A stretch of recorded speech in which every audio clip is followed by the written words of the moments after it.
ಸ್ನೇಹಿತರೆ, ಮೀಡಿಯಾ ಮಾಸ್ಟರ್ಸ್ಗೆ ಸ್ವಾಗತ ಸುಸ್ವಾಗತ. ಗೆಳೆಯರೆ, ಇದ್ದಲು ಗೊತ್ತಲ್ಲ, ಇದ್ದಲು ಅದು ಚಿನ್ನಾನ ನೋಡಿ ನಿನ್ನ ಬಣ್ಣ ಸರಿ ಇಲ್ಲ, ನೀನು ತುಂಬ ಒರಟು ಅಂತ ಹೇಳಿದ್ರೆ ಇನ್ನು ಹೆಂಗಿರುತ್ತೆ ಹೇಳಿ. ಈಗ ಅದೇ ಥರದ ಘಟನೆ ವಿಶ್ವಸಂಸ್ಥೆಯ ಮಾನವ ಹಕ್ಕುಗಳ ಸಭೆಯಲ್ಲಿ ನಡೆದಿದೆ. ಭಾರತ ಮಾನವ ಹಕ್ಕುಗಳ ಉಲ್ಲಂಘನೆಯನ್ನು ಮಾಡ್ತಾ ಇದೆ, ಕಾಶ್ಮೀರದಲ್ಲಿ ಜನರ ಎಲ್ಲ ಹಕ್ಕುಗಳನ್ನು ಕಿತ್ಕೊಂಡಿದೆ, ಅಲ್ಲಿ ನರಮೇಧ ಆಗ್ತಾ ಇದೆ ಅಂತ ಆರೋಪ ಮಾಡಿ ಭಾರತದ ಪ್ರತಿನಿಧಿಗಳ ಬಾಯಲ್ಲಿ ಥೂ ಥೂ ಮಾಡಿಸ್ಕೊಂಡಿದೆ ಪಾಕಿಸ್ತಾನ. ಮೊನ್ನೆ ತಾನೇ ಭಾರತವನ್ನು ನಾವು ಎಲ್ಲದರಲ್ಲೂ ಹಿಂದಿಕ್ಕಿ ಬಿಡ್ತೀವಿ ಅಂತ ಹೇಳಿ ಪಾಕಿಸ್ತಾನದ ಪ್ರಧಾನಿ ಜಗತ್ತಿನ ಮುಂದೆ ತಾನು ಎಷ್ಟು ಜೋಕರ್ರು ಅನ್ನೋದನ್ನು ತೋರಿಸ್ಕೊಂಡಿದ್ದ. ಈಗ ಪಾಕಿಸ್ತಾನದ ಮಂತ್ರಿಯೊಬ್ಬ ವಿಶ್ವಸಂಸ್ಥೆಯಲ್ಲಿ ಬಾಯಿ ಜಾರಿದ ಕೂಡಲೇ ಭಾರತ ಉಗಿದು ಉಪ್ಪು ಹಾಕಿದೆ. ಹಾಗಾದರೆ ಏನಾಯಿತು ಆ ವಿಶ್ವಸಂಸ್ಥೆಯ ಸಭೆಯಲ್ಲಿ? ಪಾಕಿಸ್ತಾನದ ವಿರುದ್ಧ ಅಲ್ಲಿ ಬೆಂಕಿ ಆಗಿದ್ಯಾರು? ಅವ್ರು ಹೇಳಿದ್ದೇನು? ಬನ್ನಿ ನೋಡೋಣ.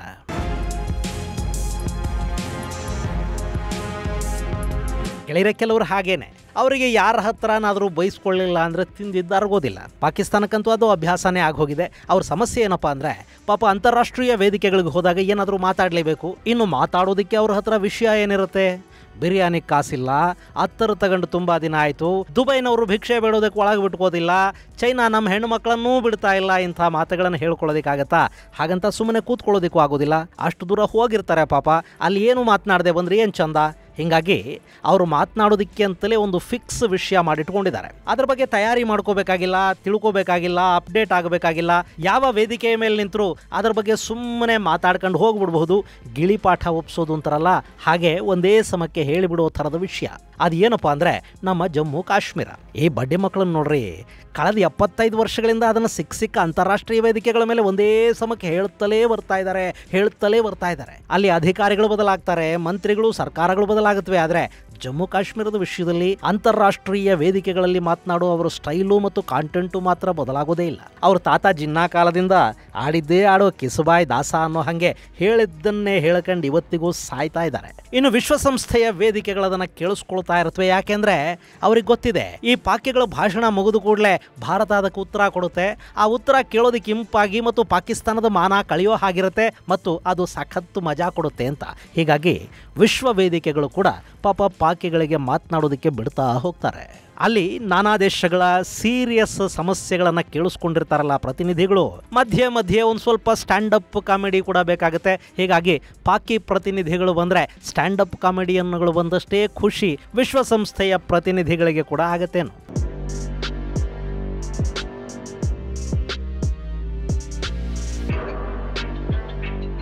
ಇನ್ನು ಮೊನ್ನೆ ವಿಶ್ವಸಂಸ್ಥೆಯ ಮಾನವ ಹಕ್ಕುಗಳ ಸಮಿತಿಯ ಸಭೆ ನಡೀತಾ ಇತ್ತು. UNHRC ಅಂತಾರಲ್ಲ, ಅದರದ್ದು ಜೆನೀವಾದಲ್ಲಿ ನಡೀತಿದ್ದ ಸಭೆ. ಅಲ್ಲಿಗೆ ಪಾಕಿಸ್ತಾನದ ಕಾನೂನು ಸಚಿವ ಆಜಮ್ ನಜೀರ್ ತಾರ್ ಅನ್ನೋನು ಕೂಡ ಭಾಗಿಯಾಗಿದ್ದ. ರಾತ್ರಿ ತಿಂದು ಬಿರಿಯಾನಿ ಕುಡಿದ ಖಮರ್ ಇಳಿದಿತ್ತೋ ಇಲ್ಲೋ, ಅಂತೂ ಆ ಸಭೆಯಲ್ಲಿ ಭಾರತದ ವಿಷಯ ತೆಗೆದ. ಇನ್ನೇನು ವಿಷಯ? ಅದೇ ಜಮ್ಮು ಕಾಶ್ಮೀರ. ಭಾರತ ಜಮ್ಮು ಕಾಶ್ಮೀರದಲ್ಲಿ ಆರ್ಟಿಕಲ್ 370 ರದ್ದು ಮಾಡಿದೆ. ಕಾಶ್ಮೀರಕ್ಕಿದ್ದ ರಾಜ್ಯದ ಸ್ಥಾನಮಾನವನ್ನು ಕಸ್ಕೊಂಡಿದೆ. ಅಲ್ಲಿ ಪಾರದರ್ಶಕ ಚುನಾವಣೆಗಳು ನಡೆಯೋದಿಲ್ಲ, ಅಲ್ಲಿ ಮುಸ್ಲಿಮರನ್ನ ಹೀನಾಯವಾಗಿ ನಡೆಸ್ಕೊಳ್ಳಲಾಗ್ತಾ ಇದೆ, ಎಕ್ಸೆಟ್ರಾ. ಗೆಳೆಯರೆ, ಜಮ್ಮು ಕಾಶ್ಮೀರದಲ್ಲಿ ಮೊನ್ನೆ ಅಷ್ಟೇ ಚುನಾವಣೆಗಳಾದವು. ಅಲ್ಲಿ ಇಂಡಿ ಮೈತ್ರಿಕೂಟದ ಅಂಗಪಕ್ಷ ಗೆದ್ದು ಬಂದಿದೆ. ಒಮರ್ ಅಬ್ದುಲ್ಲಾ ಈಗ ಅಲ್ಲಿ ಮುಖ್ಯಮಂತ್ರಿ. ಕಾಶ್ಮೀರದ ಜನ ಮತಗಟ್ಟೆಗಳಿಗೆ ಬಂದು ವೋಟ್ ಹಾಕಿದ್ದಾರೆ. ಅಲ್ಲಿ ಜೈಲಲ್ಲಿದ್ದವರಿಗೆ ಕೂಡ ಚುನಾವಣೆಗಳಲ್ಲಿ ಸ್ಪರ್ಧಿಸುವ ಅವಕಾಶವನ್ನು ಮಾಡಿಕೊಡಲಾಗಿದೆ. ಅಲ್ಲಿಂದ ಆರಿಸಿ ಬಂದ MP ಒಬ್ಬ ಜೈಲಿಂದಲೇ ಸ್ಪರ್ಧೆ ಮಾಡಿದ್ದ. ಆದರೂ ಪಾಕಿಸ್ತಾನ ಹೇಳುತ್ತೆ ಕಾಶ್ಮೀರದಲ್ಲಿ ಪಾರದರ್ಶಕ ಚುನಾವಣೆಗಳು ನಡೆದಿಲ್ಲ ಅಂತ. ಇಲ್ಲ, ಅವರು ಯಾವ ಕಾಶ್ಮೀರದ ಬಗ್ಗೆ ಮಾತಾಡ್ತಾ ಇದ್ದಾರೆ ಅನ್ನೋದು ಪ್ರಶ್ನೆ. ಪಾಕಿಸ್ತಾನದ ಹಿಡಿತದಲ್ಲಿದೆಯಲ್ಲ ಆಕ್ರಮಿತ ಕಾಶ್ಮೀರ, ಅದರ ಬಗ್ಗೆ ಈ ಮಾತುಗಳನ್ನು ಹೇಳಿದರೆ ಸರಿ. ಯಾಕೆಂದರೆ ಅದು ಅಭಿವೃದ್ಧಿಯನ್ನು ಕಂಡಿಲ್ಲ. ಇವತ್ತಿಗೂ ಅಲ್ಲಿ ಉತ್ತಮ ಶಿಕ್ಷಣ ವ್ಯವಸ್ಥೆಗಳಿಲ್ಲ, ಆಸ್ಪತ್ರೆಗಳಿಲ್ಲ, ಆದಾಯದ ಮೂಲಗಳಿಲ್ಲ. ಅಲ್ಲಿ ಚುನಾವಣೆಗಳು ಕೂಡ ವಿಚಿತ್ರವಾಗಿ ನಡೆಯುತ್ತವೆ. ಯಾವ ಪಕ್ಷ ಪಾಕಿಸ್ತಾನದ ಅಧಿಕಾರವನ್ನು ಹಿಡಿದಿರುತ್ತೋ ಅದೇ ಪಕ್ಷದ ಯಾವನಾದರೂ ಒಬ್ಬ ರಬ್ಬರ್ ಸ್ಟ್ಯಾಂಪು ಆಕ್ರಮಿತ ಕಾಶ್ಮೀರದ ಚುನಾವಣೆಯಲ್ಲಿ ಗೆಲ್ತಾನೆ, ಅವನು ಆ ಭಾಗದ ಪ್ರಧಾನಿ ಕೂಡ ಆಗ್ತಾನೆ.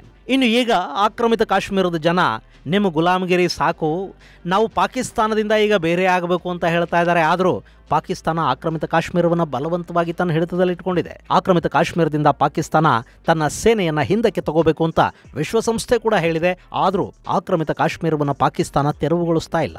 ಇಂಥ ಮಾನಗೆಟ್ಟವರು ನಮ್ಮ ಜಮ್ಮು ಕಾಶ್ಮೀರದ ಬಗ್ಗೆ ಮಾತನಾಡಿದರೆ ಭಾರತ ಸುಮ್ಮನೆ ಇರುತ್ತಾ?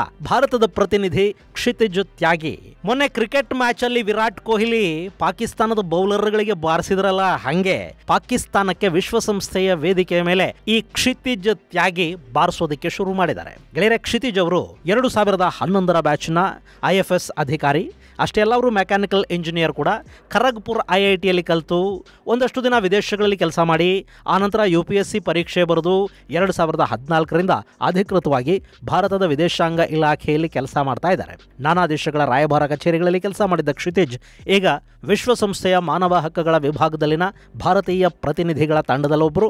ಅವರಿಗೆ ಪಾಕಿಸ್ತಾನಕ್ಕೆ ಉತ್ತರ ಕೊಡೋ ಅವಕಾಶ ಸಿಗ್ತು ನೋಡಿ, ಹಿಗ್ಗಾಮುಗ್ಗ ಕೊಡೋದಕ್ಕೆ ಶುರು ಮಾಡಿಬಿಟ್ರು. It is regrettable to see Pakistan's so called leaders and delegates continuing to dutifully spread falsehoods handed down by its military terrorist complex ಅಂತ ಕ್ಷಿತಿಜ್ ಹೇಳಿದ್ದು ಪಾಕಿಸ್ತಾನದ ಮಂತ್ರಿ ಆಜಮ್ ನಸೀರ್ಗೆ ಮತ್ತು ಆಗಾಗ ಬಂದು ಹೀಗೆಲ್ಲ ಮಾತಾಡಿ ಹೋಗುವ ಪಾಕಿಸ್ತಾನದ ನಾಯಕರು ಹಾಗೂ ಪ್ರತಿನಿಧಿಗಳಿಗೆ. ಅದರಲ್ಲೂ so called leaders and delegates ಅಂದರೆ ನಾಯಕರು ಅಂತ ಕರೆಸಿಕೊಳ್ಳಲ್ಪಡುವ ಜನ ಅಂತ. ಕರೆಸಿಕೊಳ್ಳಲ್ಪಡುವ ಅಂದರೆ ಅವರು ನಾಯಕರಾಗಿರಬೇಕು ಅಂತೇನಲ್ಲ, ಆ ಪದದಲ್ಲೇ ಎಂಥ ವ್ಯಂಗ್ಯ ಇದೆ ನೋಡಿ.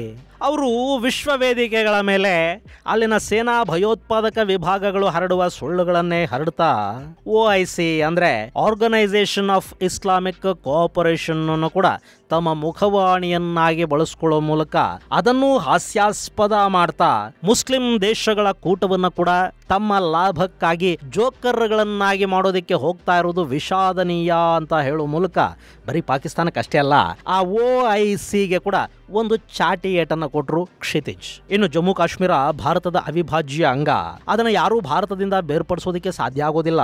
ಅದು ಹಿಂದೆ ಕೂಡ ಭಾರತದ ಅಂಗವಾಗಿತ್ತು, ಮುಂದೆ ಕೂಡ ಭಾರತದ ಅವಿಭಾಜ್ಯ ಅಂಗವಾಗಿ ಉಳಿಯುತ್ತೆ ಅಂತ ಕ್ಷಿತಿಜ್ ಹೇಳಿದ್ರು. ಹಾಗೆ 2019ರಲ್ಲಿ ಆರ್ಟಿಕಲ್ 370 ರದ್ದುಪಡಿಸಿದ ನಂತರ ಆ ಪ್ರದೇಶದಲ್ಲಾಗಿರುವ ಅಭೂತಪೂರ್ವ ರಾಜಕೀಯ, ಸಾಮಾಜಿಕ ಮತ್ತು ಆರ್ಥಿಕ ಪ್ರಗತಿಯನ್ನು ಕೂಡ ಆ ಸಂದರ್ಭದಲ್ಲಿ ಕ್ಷಿತಿಜ್ ಉಲ್ಲೇಖಿಸಿದರು. ಹಾಗೆ ಅಲ್ಪಸಂಖ್ಯಾತರಿಗೆ ನಿರಂತರವಾಗಿ ಕಿರುಕುಳವನ್ನು ಕೊಡ್ತಾ, ಮಾನವ ಹಕ್ಕುಗಳ ಉಲ್ಲಂಘನೆ ಮಾಡ್ತಾ, ವಿಶ್ವಸಂಸ್ಥೆಯಿಂದ ಭಯೋತ್ಪಾದಕರು ಅಂತ ಗುರುತಿಸಲ್ಪಟ್ಟವರಿಗೆ ಕೂಡ ಆಶ್ರಯವನ್ನು ಕೊಡ್ತಾ ಇರೋ ಪಾಕಿಸ್ತಾನಕ್ಕೆ ಬೇರೆಯವರಿಗೆ ಉಪನ್ಯಾಸ ನೀಡುವ, ಉಪದೇಶ ಕೊಡುವ ಯಾವ ಯೋಗ್ಯತೆ ಅರ್ಹತೆಗಳು ಇಲ್ಲ ಅಂತ ಕೂಡ ಅದೇ ವೇದಿಕೆಯ ಮೇಲೆ ಕ್ಷಿತಿಜ್ ಕೊಡುವಿದ್ರು.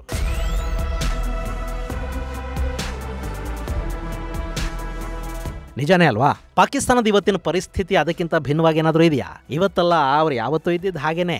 ಅಲ್ಲಿ ಬಲೂಚಿಸ್ತಾನದ ಜನರ ಹಕ್ಕುಗಳ ದಮನ ಆಗ್ತಾ ಇದೆ. ಅಲ್ಲಿನ ಯುವಕರು ಇದ್ದಕ್ಕಿದ್ದ ಹಾಗೆ ಕಾಣೆಯಾಗ್ತಾರೆ. ಆನಂತರ ಅವ್ರು ಏನಾದರೂ ಅನ್ನೋದು ಕೂಡ ಗೊತ್ತಾಗ್ತಾ ಇಲ್ಲ. ಇದರ ವಿರುದ್ಧ ಅಲ್ಲಿನ ಮಾನವ ಹಕ್ಕುಗಳ ಕಾರ್ಯಕರ್ತರು ಹಲವಾರು ಬಾರಿ ಅಂತಾರಾಷ್ಟ್ರೀಯ ಮಟ್ಟದಲ್ಲಿ ದನಿ ಎತ್ತೋ ಪ್ರಯತ್ನವನ್ನು ಮಾಡಿದ್ದಾರೆ. ಅಲ್ಲಿನ ಹೋರಾಟಗಾರ್ತಿ ಮೆಹರಂಗ್ ಬಲೂಚ್ ಅವರನ್ನ ಇದ್ದಕ್ಕಿದ್ದ ಹಾಗೆ ಏರ್ಪೋರ್ಟ್ನಿಂದ ಅಪಹರಿಸಲಾಗುತ್ತೆ. ಆನಂತರ ಆಕೆಯ ಬಿಡುಗಡೆಗಾಗಿ ಅಲ್ಲಿನ ಜನ ದೊಡ್ಡ ಮಟ್ಟದ ಪ್ರತಿಭಟನೆಗಳಿಗೆ ಮುಂದಾಗಬೇಕಾಗಿ ಬರುತ್ತೆ. ಅಲ್ಲಿ ಹೆಂಗಸರು, ಮಕ್ಕಳು ಅನ್ನೋದಿಲ್ಲದೆ ಪಾಕಿಸ್ತಾನದ ಸೇನೆ ದೌರ್ಜನ್ಯವನ್ನು ಮಾಡ್ತಾ ಇದೆ. ಈಗಲೂ ಕೂಡ ಅಲ್ಲಿನ ಜನ ಪಾಕಿಸ್ತಾನದ ವಿರುದ್ಧ ಪ್ರತಿಭಟನೆಗಳನ್ನು ಮಾಡುತ್ತಲೇ ಇದ್ದಾರೆ. ಇದಲ್ವಾ ಮಾನವ ಹಕ್ಕುಗಳ ಉಲ್ಲಂಘನೆ ಅಂದ್ರೆ? ಇನ್ನು ಪಾಕಿಸ್ತಾನ ಆಕ್ರಮಿಸಿಕೊಂಡಿರೋ ಗಿಲ್ಗಿಟ್ ಬಾಲ್ಟಿಸ್ತಾನವನ್ನ, ಅಲ್ಲಿನ ನೈಸರ್ಗಿಕ ಸಂಪತ್ತನ್ನ ಪಾಕಿಸ್ತಾನ ನಿರಂತರವಾಗಿ ದೋಚುತ್ತಾ ಇದೆ. ಇವತ್ತು ಪಾಕಿಗಳಿಗೆ ನೀರು ಸಿಗುತ್ತಾ ಇರೋದು ಗಿಲ್ಗಿಟ್ನಿಂದ. ಅಲ್ಲಿ ಕರೆಂಟ್ ಸಿಗುತ್ತಾ ಇದೆ ಅಂದ್ರೆ ಅದಕ್ಕೆ ಕಾರಣ ಗಿಲ್ಗಿಟ್ ಬಾಲ್ಟಿಸ್ತಾನ. ಆದ್ರೆ ಅದೇ ಗಿಲ್ಗಿಟ್ ಬಾಲ್ಟಿಸ್ತಾನದಲ್ಲಿ ದಿನಗಟ್ಟಲೆ ಕರೆಂಟ್ ಇರುವುದಿಲ್ಲ. ಅಲ್ಲಿ ಇಂಟರ್ನೆಟ್ ಇಲ್ಲ, ವೈದ್ಯಕೀಯ ಸೌಲಭ್ಯಗಳಿಲ್ಲ. ಕೇಳಿದ್ರೆ ಪಾಕಿಸ್ತಾನಿ ಸೇನೆ ದೌರ್ಜನ್ಯ ಮಾಡುತ್ತೆ. ಅದಕ್ಕೆ ಅಲ್ವಾ ಅವರು ಸಿಪೆಕ್ ಹೆದ್ದಾರಿಯನ್ನು ಬಂದ್ ಮಾಡಿ ಮೊನ್ನೆ ಪ್ರತಿಭಟನೆಗೆ ಕೂತಿದ್ದು. ಹಾಗಾದ್ರೆ ಮಾನವ ಹಕ್ಕುಗಳ ಉಲ್ಲಂಘನೆ ಆಗ್ತಾ ಇರೋದು ಎಲ್ಲಿ? ಅದೆಷ್ಟೋ ವರ್ಷಗಳಿಂದ ಪಾಕಿಸ್ತಾನದಲ್ಲಿ ಅಧಿಕೃತವಾಗಿ ಆಶ್ರಯ ಪಡ್ಕೊಂಡಿದ್ದ ಅಫ್ಘಾನಿಸ್ತಾನಿಗಳನ್ನ ಈಗ ಏಕಾಏಕಿಯಲ್ಲಿಂದ ಓಡಿಸಿದ್ರಲ್ಲ. ಚಳಿಯಲ್ಲಿ ಅವರ ಮನೆಗಳನ್ನು ಬೀಳಿಸಿ ಗಡಿಯಾಚೆಗೆ ಅವರನ್ನು ತಳ್ಳಲಾಯ್ತಲ್ಲ, ಅದನ್ನ ಮಾನವ ಹಕ್ಕುಗಳ ಉಲ್ಲಂಘನೆ ಅಂತಲ್ಲದೆ ಬೇರೆನ್ನೇನಾದರೂ ಕರೆಯೋದಿಕ್ಕಾಗತ್ತಾ? ಆದರೂ ಪಾಕಿಸ್ತಾನ ಕಾಶ್ಮೀರದಲ್ಲಿ ಭಾರತ ಮಾನವ ಹಕ್ಕುಗಳ ಉಲ್ಲಂಘನೆಯನ್ನು ಮಾಡ್ತಾ ಇದೆ ಅಂತ ಹೇಳಿದ್ರೆ ಚಿನ್ನಕ್ಕೆ ನಿನ್ನ ಬಣ್ಣ ಸರಿ ಇಲ್ಲ ಅಂತ ಇದ್ದಲ್ಲಿ ಹೇಳ್ದಂಗಾಗ್ಲಿಲ್ವಾ? ಇಷ್ಟಕ್ಕೆ ಕ್ಷಿತಿಜು ನಿಲ್ಲಿಸಲಿಲ್ಲ.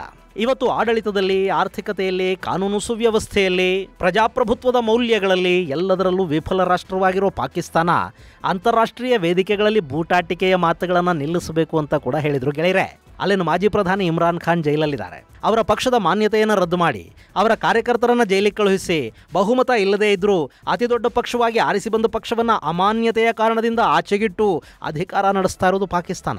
ಯಾವಾಗ ಪ್ರಜಾಪ್ರಭುತ್ವ ಕುಸಿದು ಅಲ್ಲಿ ಸೇನಾಡಳಿತ ಬರುತ್ತೋ ಅನ್ನೋದು ಗೊತ್ತಿಲ್ಲದ ಅತಂತ್ರ ಸ್ಥಿತಿಯಲ್ಲಿರೋ ಪಾಕಿಸ್ತಾನ ಇವತ್ತಿನವರೆಗೆ ಯಾವ ಸರ್ಕಾರವೂ 5 ವರ್ಷಗಳ ಆಡಳಿತಾವಧಿಯನ್ನು ಪೂರೈಸದ ದೇಶ ಪಾಕಿಸ್ತಾನ. ಪ್ರಧಾನಿ ಇದ್ದೂ ಕೂಡ ಆಡಳಿತವನ್ನು ಹೇಗೆ ಮಾಡಬೇಕು ಅನ್ನೋದನ್ನ ಸೇನಾ ಮುಖ್ಯಸ್ಥನಿಂದ ಹೇಳಿಸ್ಕೊಳ್ಳೋ ಪಾಕಿಸ್ತಾನ, ಯಾವ ದೇಶಕ್ಕೆ ಹೋದರೂ ಭಿಕ್ಷೆ ಬೇಡೋದಕ್ಕೆ ಹೋಗುವ ಪಾಕಿಸ್ತಾನ ಭಾರತಕ್ಕೆ ಬುದ್ಧಿ ಹೇಳೋದು ಅಂದ್ರೇನು?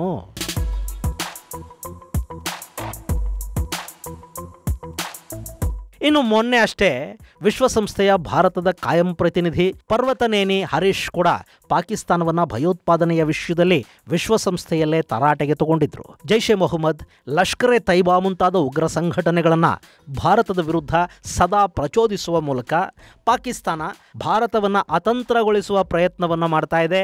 ವಿಘ್ನ ಸಂತೋಷಿಗಳ ಥರ ಅವರು ವರ್ತಿಸ್ತಿದ್ದಾರೆ ಅಂತ ಪರ್ವತನೇನಿ ಹರೀಶ್ ಹೇಳಿದ್ರು. ಪಾಕಿಸ್ತಾನ ಅನ್ನೋದು ಇವತ್ತು ಭಯೋತ್ಪಾದಕರ ಜಾಗತಿಕ ಬ್ರೀಡಿಂಗ್ ಸೆಂಟರ್ ಥರ ತಯಾರಾಗಿದ್ದು ವಿಶ್ವಸಂಸ್ಥೆಯ ನಿಷೇಧಿತ ಪಟ್ಟಿಯಲ್ಲಿನ ಸುಮಾರು 20ಕ್ಕೂ ಹೆಚ್ಚು ಭಯೋತ್ಪಾದಕ ಸಂಘಟನೆಗಳಿಗೆ ಪಾಕಿಸ್ತಾನ ಆಶ್ರಯ ಕೊಟ್ಟಿದೆ ಮತ್ತು ಗಡಿಯಾಚೆಗಿನ ಭಯೋತ್ಪಾದನೆಗೆ ಬೆಂಬಲವನ್ನು ಒದಗಿಸ್ತಾ ಇದೆ ಅಂತ ಹರೀಶ್ ಹೇಳಿದರು.